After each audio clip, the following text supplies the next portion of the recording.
dwca-cloud-geospatial is converter that convert Darwin Core Archive biodiversity datasets into cloud-friendly geospatial formats such as GeoParquet and FlatGeobuf. The conversion output contains a lightweight map library viewer for static published and web maps of the original biodiversity datasets. You can install the converter following the instruction in the repository.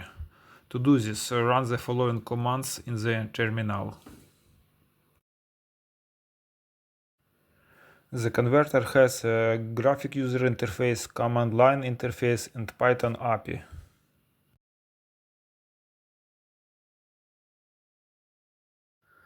After installation is complete, run the following command to launch the graphic user interface.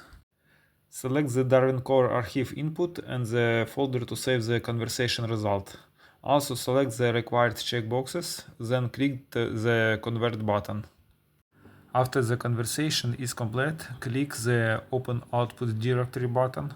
The folder contains the geodata files in the data folder, metadata files, and lightweight HTML viewer files. You can upload this folder to a regular server or web hosting and get a working WebGIS application. I have uploaded a demo result to GitHub Pages. The link to the demo application is below the video. The application allows you to filter data by species name, kingdom, IUCN red list category, event year, and more. The application also contains metadata from the original GBIF datasets, description, DOI, and more.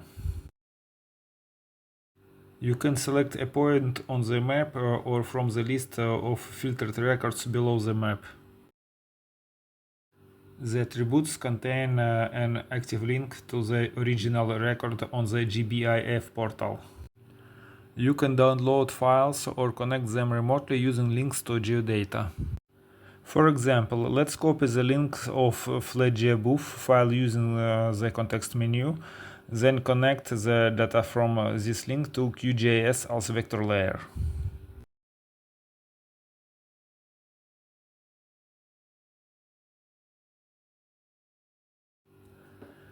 An example of using the converter via the Python API is presented in the Google Colab demo notebook.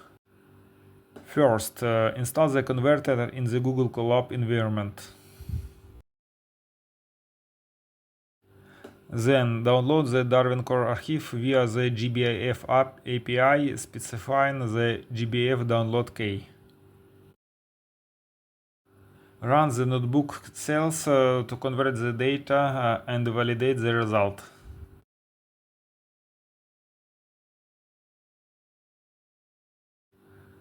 We will also test selective reading of data from GeoParquet file using SQL queries via DuckDB.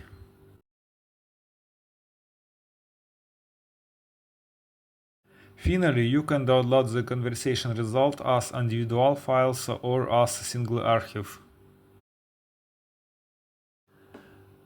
I have also prepared a detailed archive on Medium describing the converter's use, including code examples. A link to the article is below the video.